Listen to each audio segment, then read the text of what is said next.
5월은 가정의 달 아니겠습니까? 시간이 참 빨리 가는 것 같은데요. 오늘은 또 어린이 주일로 지키지 않습니까?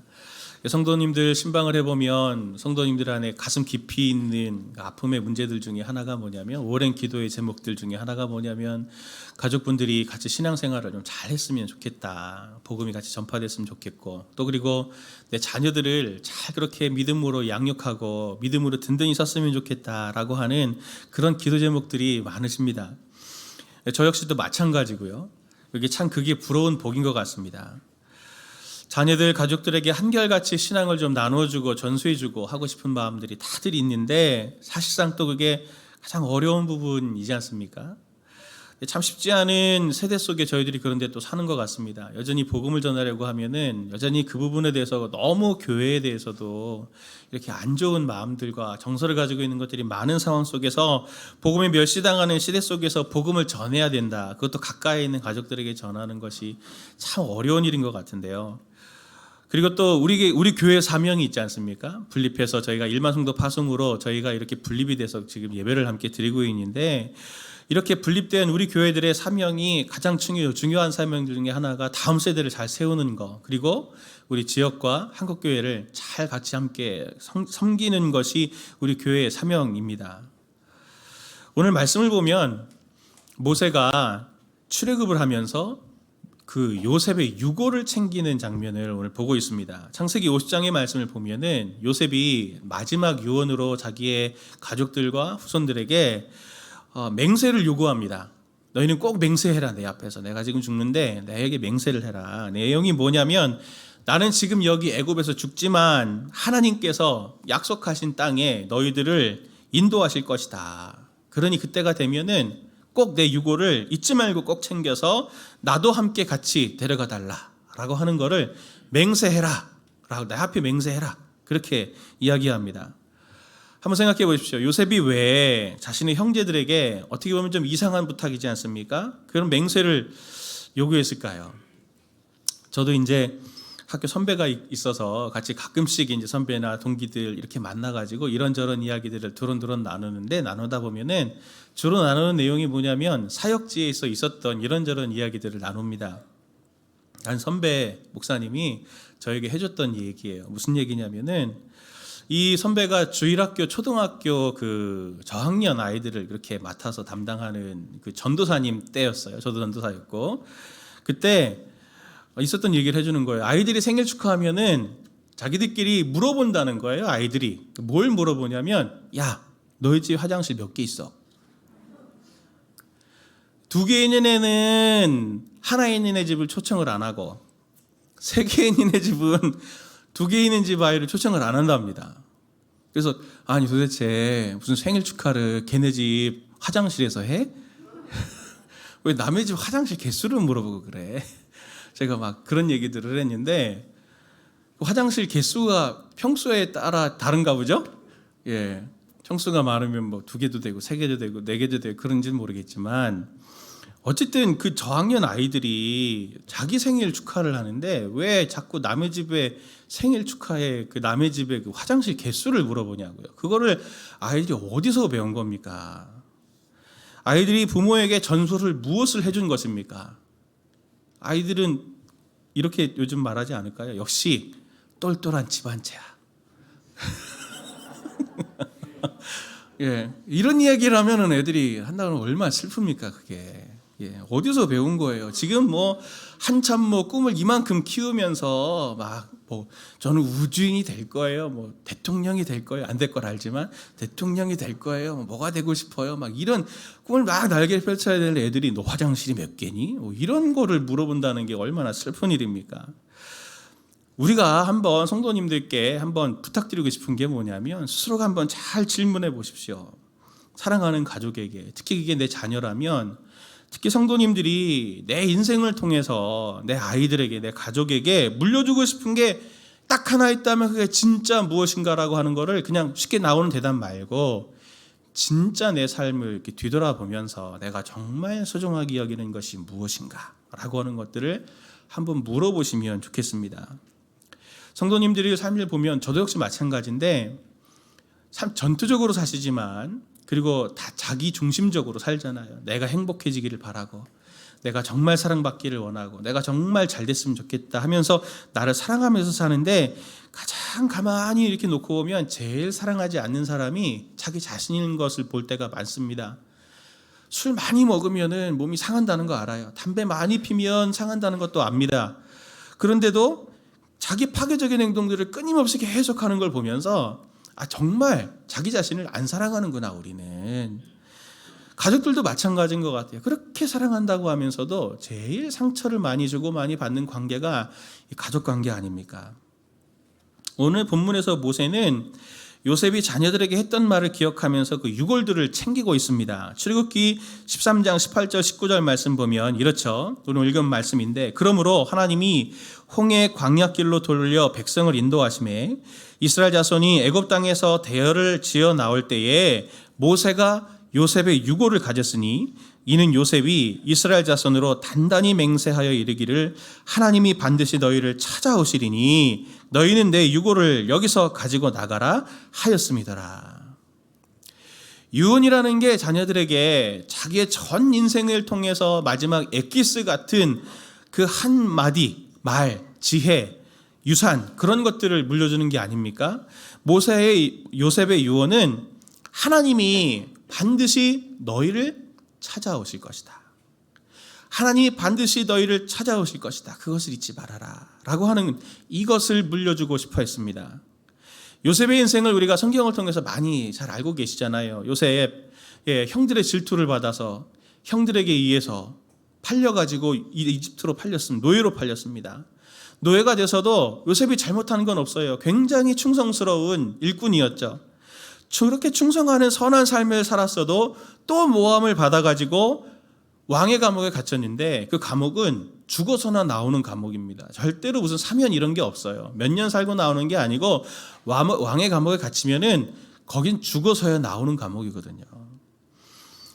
그런 낙심되는 상황에 빠졌습니다. 절망되는 상황에 빠졌어요. 그런데 그 상황에서 요셉은 자기를 찾아오신 하나님을 만났죠. 그리고 하나님이 자기를 찾아오셨을 때 그 누구보다도 나를 높이셨습니다. 그것을 경험했어요. 요셉은 이 유언을 통해서 자신의 삶을 한마디로 딱 말하면, 나를 찾아오신 하나님이 너희도 찾아오실 것이다. 그걸 요약하고 있는 겁니다. 실제로 이스라엘, 그들이 뭐 악하게 한 게 아니잖아요. 열심히 산 것밖에 없습니다. 수가 많아졌어요. 그랬더니 바로 왕이 질투해서 위기를 가져서 그 이스라엘을 핍박했습니다. 그래서 그들이 노예가 되었고 너무나 과중한 그런 노역에 시달렸죠. 그런 절망 속에 있는 이스라엘에게 모세에게 요셉이 가진 유골은 이스라엘로 하여금 하나님께 대한 소망을 두는 이정표 같은 것들이 되지 않았겠습니까? 때가 되면 우리 조상 요셉처럼 하나님이 우리를 찾아오실 거야. 요셉을 그렇게 자유하게 하시고 높여주신 것처럼 우리를 자유하게 하시고 높이게 해주실 거야 라고 하는 꿈을 꾸지 않았겠습니까? 창세기 50장 24절 25절 말씀을 보면 요셉이 유언하는 장면이 나오는데, 이 말씀을 우리 같이 한번 보도록 하겠습니다. 같이 봅니다. 시작. 요셉이 그의 형제들에게 이르되 나는 죽을 것이나 하나님이 당신들을 돌보시고 당신들을 이 땅에서 인도하여 내사 아브라함과 이삭과 야곱에게 맹세하신 땅에 이르게 하시리라 하고, 요셉이 또 이스라엘 자손에게 맹세하여 이르시기를 하나님이 반드시 당신들을 돌보시리니 당신들은 여기서 내 해골을 메고 올라가겠다. 아멘. 요셉이 신신당부하고 있죠. 하나님이 당신들을 돌보실 것이다. 여기서 본문에서 돌본다, 하나님이 당신들을 돌보시리니, 하나님이 당신들을 돌보시고 두 번이나 얘기를 하고 있거든요. 그런데 돌보신다라고 하는 단어가 파카드라는 히브리어 단어를 쓰고 있습니다. 이 단어가 오늘 우리가 읽은 출애굽기 13장에 찾아오신다라는 말과 같은 단어입니다. 똑같은 파카드를 쓰고 있어요. 한편으로는 찾아온다라고 쓰이기도 하고 한편으로는 돌본다라고 쓰이기도 합니다. 하나님의 찾아오심이 무엇이 된 것입니까? 하나님이 우리에게 찾아오시면 어떤 일이 일어납니까? 하나님이 우리를 돌보시는 일이 일어나는 것이죠. 하나님이 우리를 돌보시려고 찾아오시는 겁니다. 우리를 만나서 야, 너희가 나를 좀 섬겨야지 이제 이런 게 아니라 내가 너희를 돌보려고 내가 왔다라고 하는 것입니다. 마치 부모님처럼 말입니다. 아무도 날 기억해 주지 않고 아무도 나를 돕지 않는다. 아무도 나를 도울 수가 없다. 한 가족으로 있어도 아무도 사랑하는 내 아내여도 가장으로서 내 인생의 짐, 가정을 부양해야 되고 이 아이들을 먹여 살려야 하고 학업을 이끌어 나가야 해야 하는 이 무거운 어깨를 아내는 잘 알 수가 없습니다. 아내도 아이들을 어떻게든 잘 양육하고 싶고 신앙으로 잘 양육하고 싶고 멋있는 성인으로 이끌고 싶어도 생활에 대한 염려 그리고 아이들의 양육에 대한 부담감 이런 것들은 남편이 잘 이해하지 못해요. 부모님이어도 내 마음 모르고 자녀여도 부모의 마음을 모릅니다. 내가 그렇게 많은 희생과 헌신으로 키운 자식이지만 이 자식들이 그것을 당연한 것으로 여기고 더해주지 않는 것으로 인해서 불평하고 불만하고 원망하고 하는 것들을 볼 때 부모님들의 마음이 너무 무너집니다. 그게 뭐 알아달라는 게 아닌데 그게 가시가 돼서 내 가슴을 찌를 때는 정말 모든 것을 다 포기하고 싶은 마음이 들죠.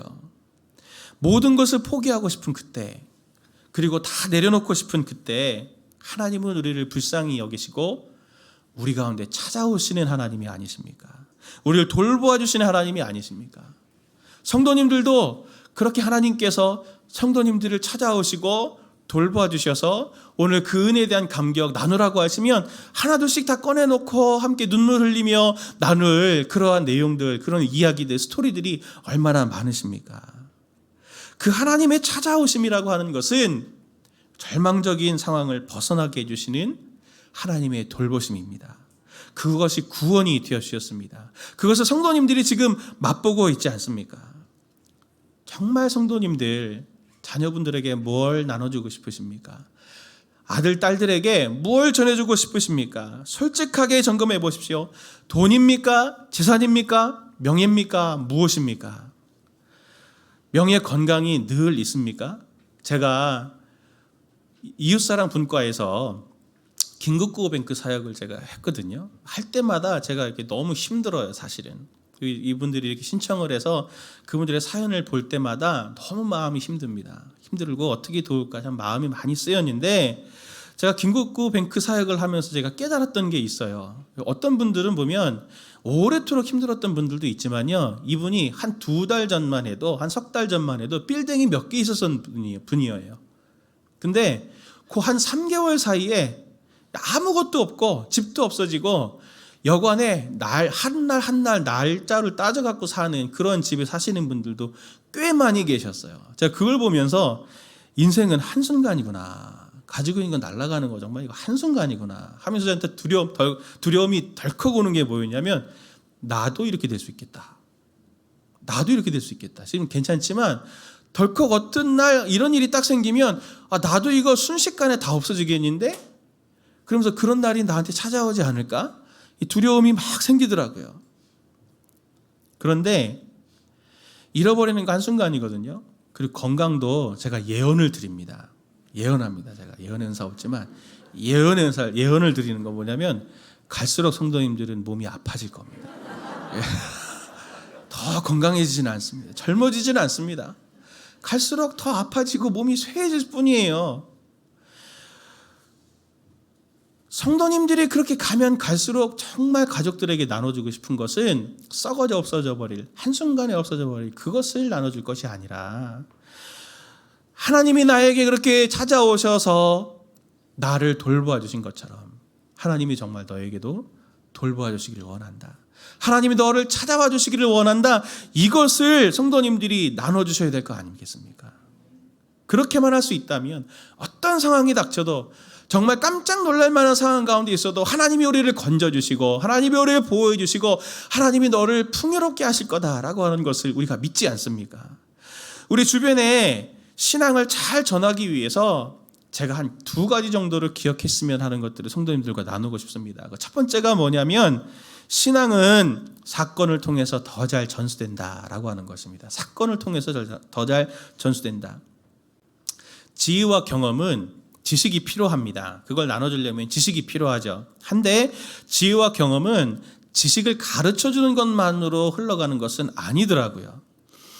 제가 이렇게 보면 성도님들 주식에 관심 많으시죠. 요즘에 부동산이 잘 안 되니 주식으로 눈을 돌린다 이런 얘기들 제가 많이 듣는데, 저도 가끔씩 이렇게 운전을 할 때 라디오를 듣습니다. 그러면 종종 거기에 투자 분석가들이 이렇게 얘기들 하더라고요. 뭐 주식 어떤 뭐 그냥 뭐 이러면서 뭐 무슨 종목 어쩌고 저쩌고 그러면서, 저는 주식 관심 없으니까 들어도 잘 무슨 말인지 모르겠어요. 근데 그런 얘기를 들을 때 제가 참 이상하다 했던 기억이 탁 나요.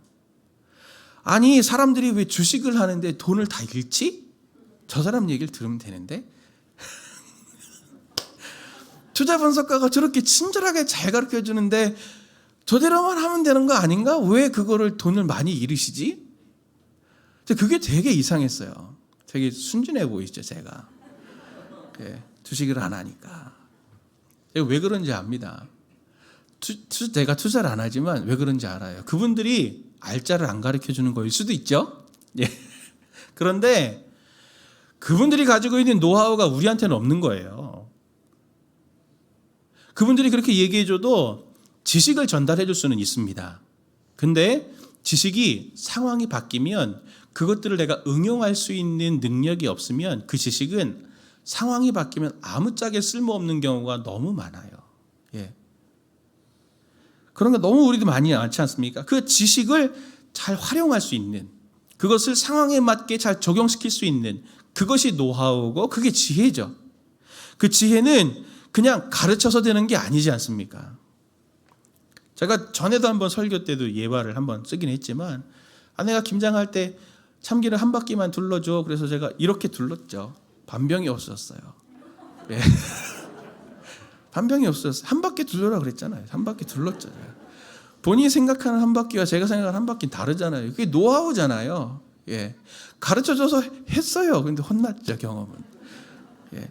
노하우는 어떻게 돼야 되는 거냐면 함께 공유하고 살아가면서 시간을 두고 쌓여져 가는 겁니다. 자연스럽게 흘러가는 거예요.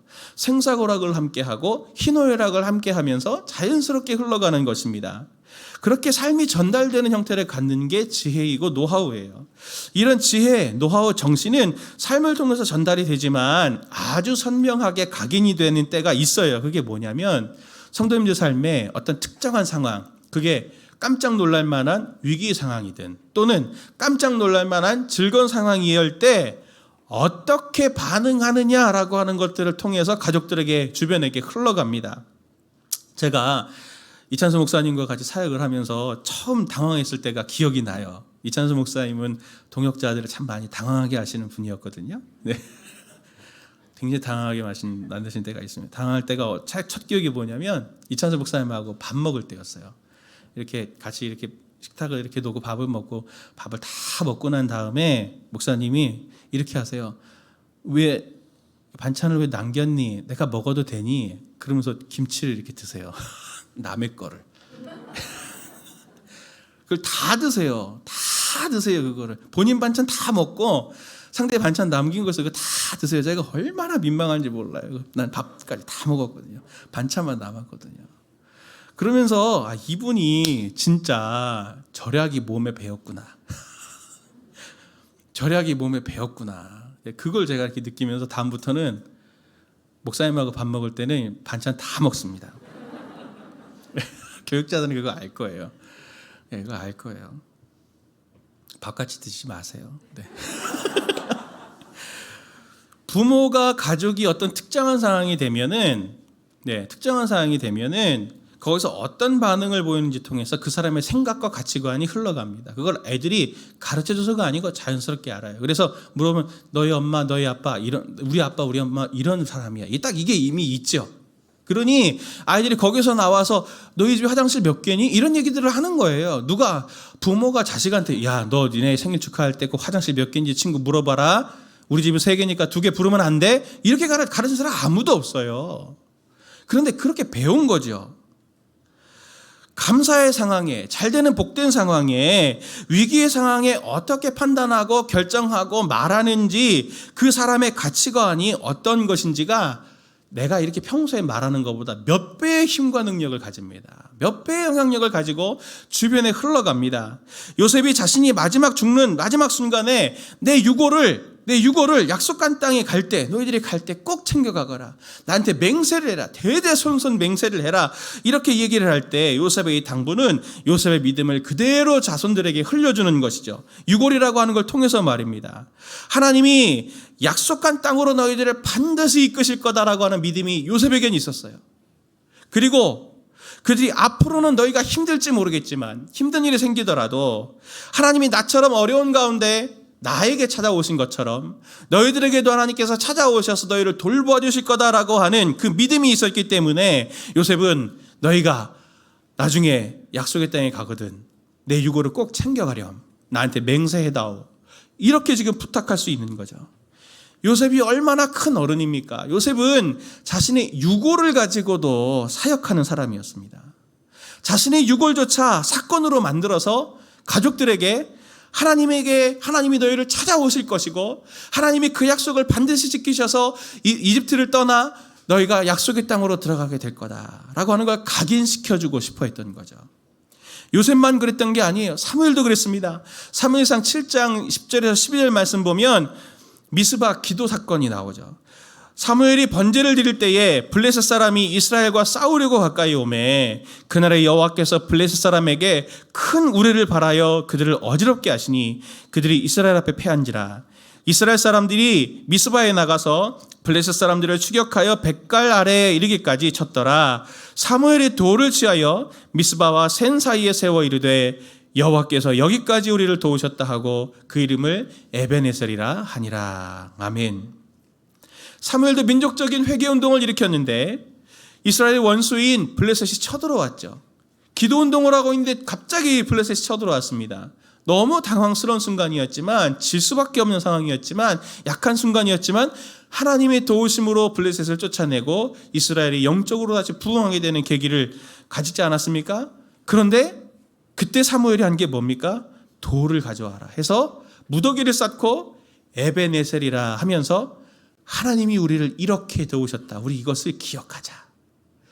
나에게 일어난 위기의 상황을 이스라엘에게 신앙의 유산을 물려주는 각인하는 그런 사건으로 만들었죠.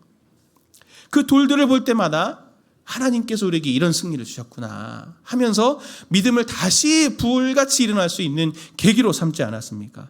신앙 교훈은, 신앙 훈련은 지식으로 하는 게 아니고 이처럼 삶을 통해서 공유하는 것입니다. 성도님들의 삶의 면면을 통해서 하나님 앞에 어떻게 서 있으려고 하는지, 꼭 내가 성공하지 않아도 됩니다. 또 실패가 있을지는 몰라도 그 고민을 함께 가족들과 나누고 그 고민을 가지고 함께 기도하고 그 고민과 결정의 과정을 함께하는 과정을 통해서 어떻게 신앙으로 사는지, 어떻게 위기 상황을 대처를 하는지 그 경험을 나누고 지혜를 나누는 그러한 믿음의 전수가, 믿음의 전파가 바로 여기에서 일어나게 되는 것이죠. 왜 그렇게 해야 돼? 왜 기도해야 돼? 왜 그렇게 결정해야 돼? 라는 의문이 들면 들수록 그 성도들에게, 그 주변에 있는 사람들에게는 믿음이란 이런 것이다 라고 하는 것이 더 잘 흘러가게 되는 것이죠. 바로 그 삶의 사건들을 통하여 하나님을 만나고 하나님과 만난 스토리들을 공유하고 나누는 지혜를 나누는 삶이 되는 것입니다. 두 번째로 신앙을 보다 잘 전수를 하려면 관계가 되어야 함을 기억하셨으면 좋겠습니다. 관계가 중요합니다. 우리는 하나님께 순종하는 백성이 되어야 하죠. 늘 말씀에 순종하십시오. 우리가 이렇게 말씀을 하다 보니 종종 빠지는 실수가 뭐냐면 기계적 순종을 하느냐 못하느냐, 우리가 이것에 굉장히 많은 관심을 가지고 있습니다.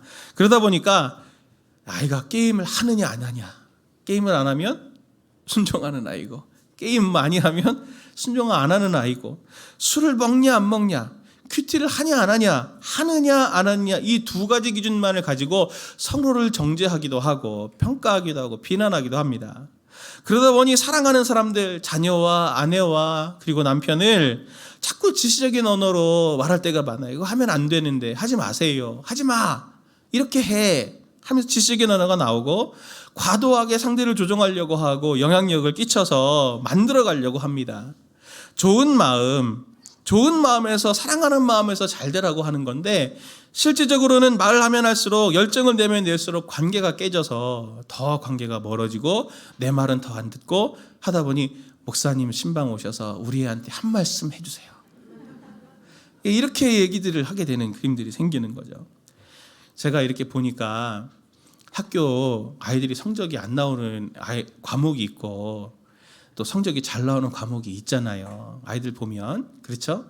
공부 잘하는 아이들도 이렇게 성적이 안 나오는 게 있습니다. 근데 가만히 이렇게 보면 애들이 선생님들을 싫어할 때 그 과목이 점수가 잘 안 나오더라고요. 예, 그런 경험 있으시죠? 선생님이 싫으면 끝나야 되는데 그게 아니고 그 과목이 싫어져요. 영어 선생님이 싫으면 영어를 안 해. 사회 선생님이 싫으면 사회를 안 해. 이렇게 되는 거죠. 선생님이 좋으면 반대로 점수가 올라갑니다. 자, 선생님들 꼭 그런 건 아니더라고요. 예. 생각을 전환해 보십시오. 하나님이 우리를 어떻게 대하십니까? 하나님이 성도님들을 잘 책망하지 않으시는 걸 아시죠? 내가 죄를 지어도 때로는 실수해도 하나님이 때로는 침묵하고 계십니다. 가만히 지켜보십니다. 기회를 보시고 하나님이 우리에게 기회를 주세요. 그 대신 그건 우리를 인격적으로 존중해 주시기 때문이죠. 그 대신 하나님이 어떻게 하시냐면 우리가 실수하고 잘못할 때 하나님은 우리에게 어떻게 하시냐면 우리에게 찾아오셔서 관계를 맺으십니다.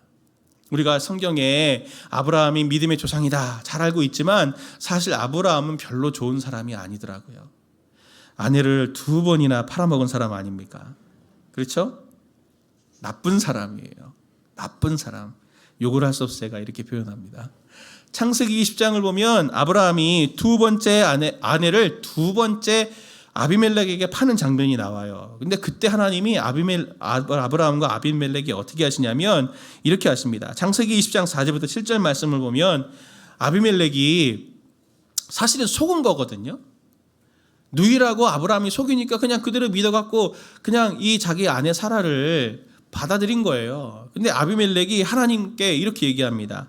4절 말씀 봅니다. 아비멜렉이 그 여인을 가까이 하지 아니하였으므로 그가 대답하되 주여 주께서 의로운 백성도 멸하시나이까 그가 나에게 이는 내 누이라고 하지 아니하였나이까 그 여인도 그는 내 오라비라 하였사오니 나는 온전한 마음과 깨끗한 손으로 이렇게 하였나이다. 하나님이 꿈에 또 그에게 이르시되 내가 온전한 마음으로 이렇게 한 줄 나도 알았으므로 너를 막아 내가 범죄하지 아니하게 하였나니 여인에게 가까이 하지 못하게 함이 이 때문이니라. 이제 그 사람의 아내를 돌려보내라. 그는 선지자라.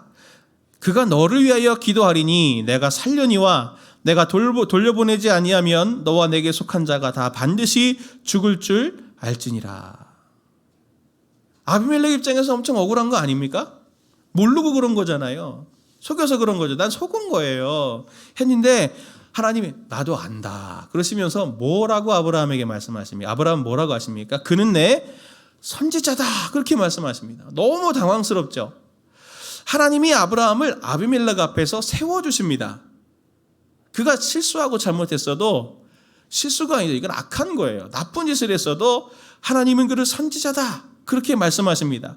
저 사람은 내 선지자야 라고 말씀하시면서 하나님과 아브라함의 관계를 이 사건을 통해서 증명을 하시죠. 아브라함이 얼마나 충격을 받았겠습니까? 내가 정말 악한데 하나님은 나를 책망하지 않으시고 아비멜렉을 통해서 야, 너 왜 그랬니? 근데 하나님이 나한테 너가 하나님의 선지자라고 하시더라. 아비멜렉의 입을 통해서 그 얘기를 들을 때 아브라함이 얼마나 충격을 받았겠어요.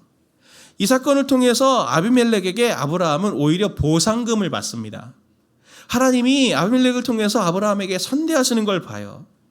아브라함이 그동안 하나님을 믿지 않고 하나님을 불신했지만 이 2가지 사건을 겪은 이후에 아브라함은 다시 아내라고 팔지 않습니다. 이 나쁜 습관이 고쳐지죠. 기회만 있으면 아내를 팔던 아브라함이 이 사건 이후에 아내를 팔지 않습니다. 이 사건을 통해 하나님과의 관계가 쌓이고 그 관계를 통해서 하나님이 그 자신을 이해시키시면서 어떻게 살아가야 할지를 가르치시고 양육시켜 가시죠. 가만히 보면 관계가 영향력입니다. 성도님들. 관계가 되면 명분, 취향 이런 거 다 떠나서요.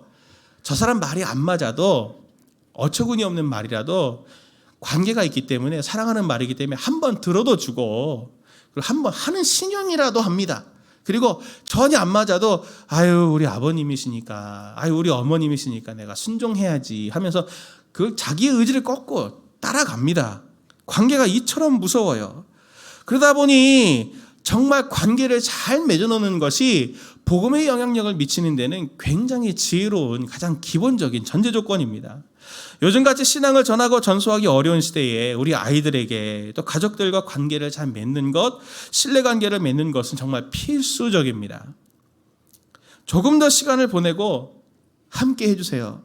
저도 잘 그렇게 못하고 있지만 저도 잘 가족들과 시간을 많이 보내고 있지 못하지만 기회만 될 수 있다면 조금 더 가족들과 관계를 맺어가기 위해서 에너지를 쓰십시오. 관계를 깨지 마십시오. 하나님의 말씀 지키는 것 쉽게 되지 않습니다. 관계를 통해서 자연스럽게 성장하게 될 거예요. 사랑하는 가족과의 관계를 쉽게 깨는 것 언제 깨지냐면 권위적인 태도를 가질 때 사실 많이 쉽게 깨집니다. 아빠한테 그렇게 할 수 있어? 엄마한테 이렇게 할 수 있어? 남편이 나한테 이렇게 할 수 있어? 아내이 나한테 이렇게 얘기할 수 있어? 라고 말하는 순간 지시는 거예요. 지시는 겁니다. 권위적인 태도는, 권위는 상대가 세워져야 그 권위가 서는 거지, 내가 누군데? 라는 말을 하는 순간 권위는 안 서는 거거든요. 하나님께서 자기 자신을 아버지라고 말씀하시는 걸 보십시오. 참 관계적인 분 아니십니까? 아버지로 우리에게 오셔서 따뜻함, 믿음직함, 울타리 같은 역할로 하나님께서 우리에게 오셔서 우리를 품어주십니다. 찾아와 주십니다. 그리고 당신의 풍성함으로 우리를 채워주십니다. 그래서 우리의 마음이 녹아지게 만들어서 아브라함처럼 하나님께 순종하는 자녀로 하나님이 우리를 만들어가지 않으셨습니까? 성도님들 가만히 생각해 보십시오. 하나님이 책망하셔서 성도님들이 변화가 된 게 많습니까? 아니면 하나님께서 성도님들의 마음을 위로해 주시고 격려해 주시고 어루만져 주셔서 성도님들이 변화되신 게 많습니까? 내가 하나님의 말씀을 순종하지 않고 떠나려는 생각이 들더라도 내가 하나님께 이렇게 하면 안 되지 하면서 순종하는 자세로 우리가 하나님 앞에 그렇게 마음에 순종의 마음이 생기지 않으셨습니까? 성도님들, 부모됨을 통해서, 가족 관계를 통해서 하나님의 따뜻함, 폭넓음, 그분의 풍성함이 전달되어지고 그 경험이 흘러가는 것입니다. 가정 안에 일어나는 여러 삶의 상황들을 지금도 맞이하고 계신데 오늘 내가 어떻게 반응해야 될까라고 하는 것들을 잘 우리가 점검할 수 있다면 오늘 그 결정 하나 하는 것이 하나님께 순종하고자 하는 결정이지만 지난주의 말씀처럼 하나님 앞에 내가 의롭게 정의롭게 생각하고 판단하려고 하는 그 결정들이 나에게만 머물러 있는 게 아니고 자녀들에게, 가족들에게 온전히 흘러가서 그들도 함께 구원받는 백성들이 되게 하실 것입니다. 사랑하는 성도님들, 우리 주변에 있는 관계들 잘 점검해 보십시오. 부부관계, 형제관계, 가족관계 잘 점검해 보셔서 더 끈끈이하게 하실 때 성도님들에게 주신 영적인 유산들은 반드시 흘러갈 것을 믿습니다. 오늘 같이 이 찬양을 가지고 함께 우리가 찬양했으면 좋겠는데, 하나님은 우리를 찾아오신 분입니다. 가까이 있는 사람들에게, 내 가족들에게 전달할 게 무엇입니까? 우리 인생 가운데 찾아오신 우리 주님, 요셉처럼 너의 하나님이 너를 반드시 찾아오실 거다. 너 외롭고 힘들고 고통스러운 거 아는데 하나님이 너 찾아오실 거야. 나에게도 이렇게 찾아오셨거든. 하나님이 너에게 이렇게 찾아가기를 바란다. 이렇게 그것을 나눠줄 수 있는 따뜻한 성도님들 되셨으면 좋겠습니다. 오늘 이 찬양 함께 하면서 우리가 우리의 삶에 하나님을 초청하는 시간 갖도록 하겠습니다.